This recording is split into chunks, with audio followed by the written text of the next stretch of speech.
To the Homolka family, with his dashing good looks and prestige job at Price Waterhouse as junior accountant, Paul was the perfect son-in-law to be. Of all the members of his family, Carla's youngest sister, Tammy, adored Paul the most. By 1989, the relationship between Tammy and her oldest sister had soured. Carla would confess that she helped Paul to peep into Tammy's window by breaking the blinds and that Paul would often stand in Tammy's doorway while she is sleeping and masturbate. Tammy and Paul had always been playfully flirting with each other, but to Carla this was a threat too close to home. Paul had been grooming Carla since the beginning and openly told her how much he desired her sister. Carla could hardly keep her green monster in check, and during one visit, Tammy mockingly said that Paul should marry her because she is younger and prettier, to which Carla retorted that she should get the fuck away from Paul. You see, Paul had been telling Carla that she was used goods because she was not a virgin. Suddenly her own sister was the competition, and when Tammy and Paul made out during a beer run, which Paul happily bragged about, Carla was livid. By now she was completely infatuated with Paul, and when he asked her what she thought if he told her he was the Scarborough rapist, she responded by telling him how cool she thinks this would be. Friends of Tammy would later testify that often drinks Paul would serve them would contain white flecks. By 1989, Paul had tested the sadistic waters enough with Carla to know that she was eager to please him and that he had found the perfect partner to live out his twisted fantasies. All the while, Carla was well aware of her boyfriend's deviant behavior, even giving him the nickname the Happy Rapist.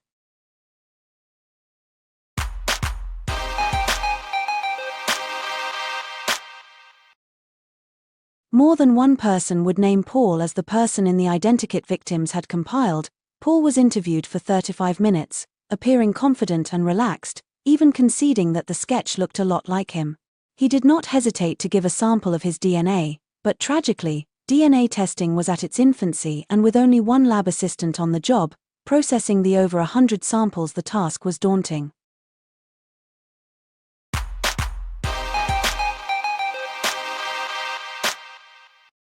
Before we continue, I want to preface two things that struck me as interesting. Firstly, until Paul met Carla, none of his victims had paid for his perversion with their lives. Only once the couple started operating as a unit did murder enter the scene.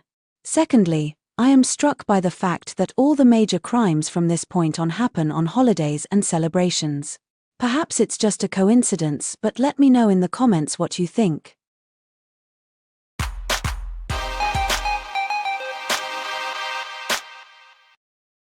By December 1990, Carla and Paul were engaged. He had lost his job by now and decided to pursue a career in the cigarette smuggling trade. Her parents knew nothing of this new development in his professional path, and as the family and Paul enjoyed the festive season, Carla came up with the perfect Christmas present for her fiancé. She offered him her sister's virginity.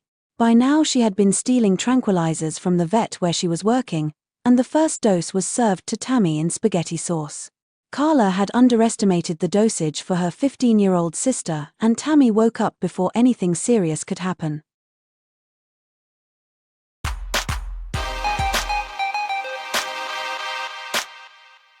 On February 12, Ms. Homolka wrote to her friend, Debbie Purdy, "My father doesn't even want us to have a wedding anymore. He thinks we should go to City Hall. Screw that. We're having a good time. If he wants to sit at home and be miserable, he's welcome to. He hasn't worked, except for one day, since Tammy died. He's wallowing in his own misery." To emphasize how little remorse Carla had for the death of her sister, video footage weeks after her sister's death show Carla dressing up as Tammy and talking in her sister's voice.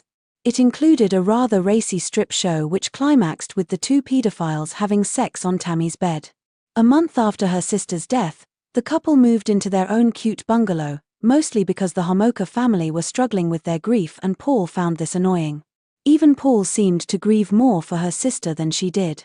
Carla, on the other hand, was in full wedding planning gear, designing one of the ugliest dresses the 80s ever left in its wake and even ordering a real carriage with horses straight from a fairy tale.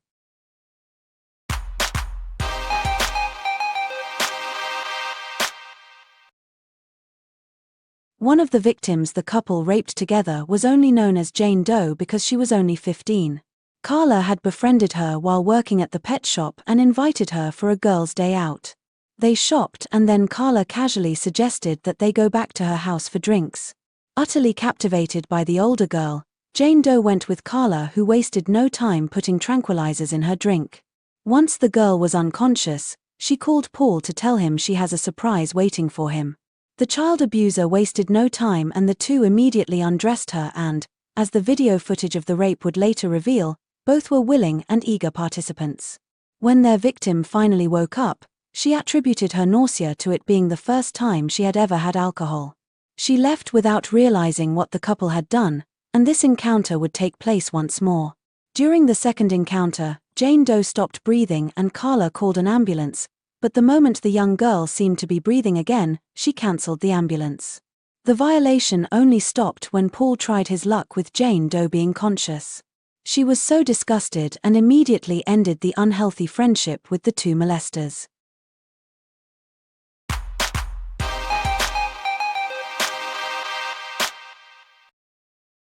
It was Paul who would find their next victim 2 weeks before their wedding while hunting for number plates to steal for his smuggling venture date. 14-year-old Leslie Mahaffey had attended a friend's wake and after the funeral and without realizing it, she lost track of time and missed her curfew. Her parents, in order to teach her a lesson, had locked all the doors and Leslie knew the only way in would be to wake up her parents and face their wrath. Paul, with his self-assured demeanor, offered her a cigarette, which he told her was in his car. It's been reported that on the way to the car, he covered her head with his sweatshirt and threw her into his car. The terrified teen did as her kidnapper said, and once at the home he shared with Carla, he woke her up, telling her he had a surprise for her.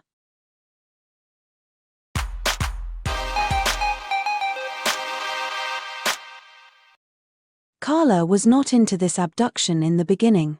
She stated to police later that while Paul raped Leslie, she set about cleaning the house. Apparently, she was pissed off because Paul had given Leslie one of the expensive French champagne glasses to drink from.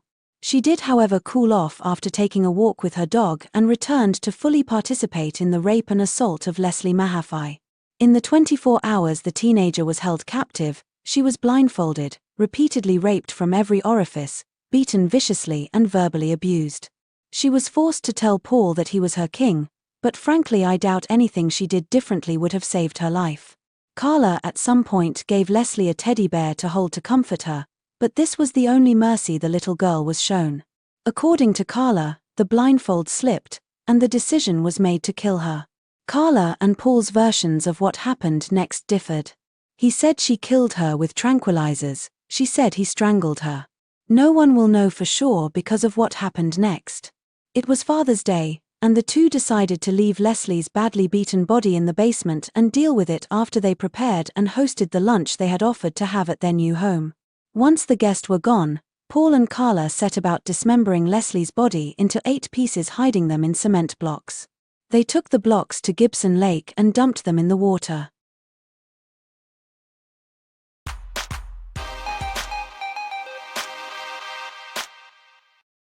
Two weeks later, on the 29th of June, 1991, the deadly duo said their vows.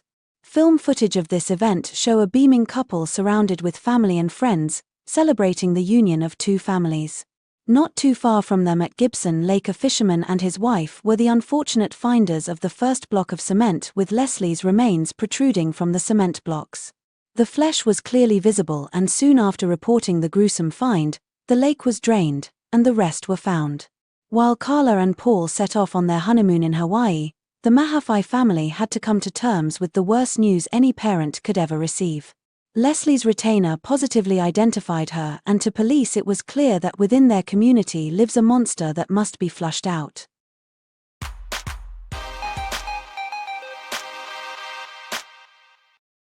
The couple decided to hunt together for their next victim. Kirsten French, A vivacious 15-year-old was crossing the church parking lot when the two set their sights on her. Carla got out of the car with a map and pretended to be a tourist who was lost and who needed Kirsten's help. Being the helpful teenager she was, she happily assisted, and that is when Paul pounced from behind and forced the girl into the front seat of the car. While Paul was driving and threatening her with a knife, Carla held her in check from behind the passenger seat by her hair.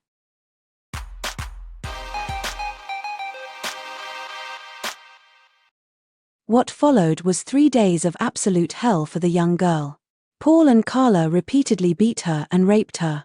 They forced her to drink alcohol, also forcing her to tell Paul she loved him. They sodomized her repeatedly. All the degradation and torture were once again captured on Paul's trusty camera. Paul had always wanted a harem of teenage sex slaves, and at one point in the kidnapping, he in an almost friendly manner shares his passion for rape and his aspirations to become a rape star with her. It was Carla who eventually said it was time to get rid of her, and once again the two could not agree if Paul strangled her or if Carla drugged her. They washed her body, removed her fingernails and shaved her head, possibly in an amateur attempt at removing evidence. The two dumped her body in ditch, ironically a mile away from where Leslie Mahaffey was buried, and rushed home because, believe it or not, they had to prepare for the Easter Sunday lunch the Homokers were having. Their ability to then participate normally in something as sacred as a family gathering on a religious holiday speaks volumes about how deeply evil these two predators are.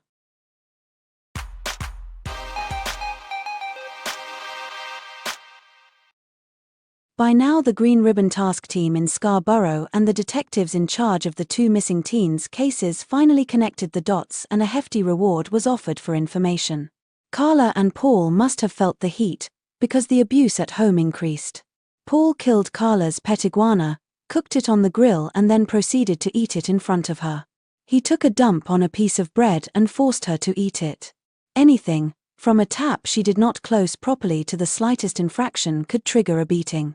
It would be one of these beatings that would not only assist Carla in her defense, but that would have their entire pedophilic house of cards come tumbling down.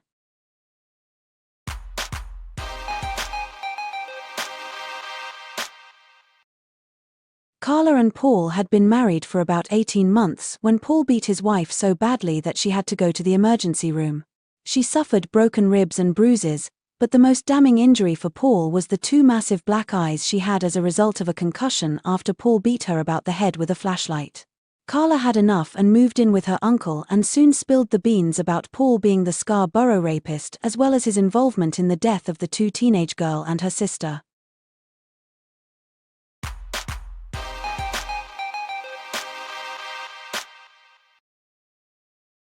Thank you for watching Chapter 2 of the Ken and Barbie murders. Please join us for Chapter 3 here on my YouTube channel. Please like, share and subscribe for future true crime episodes.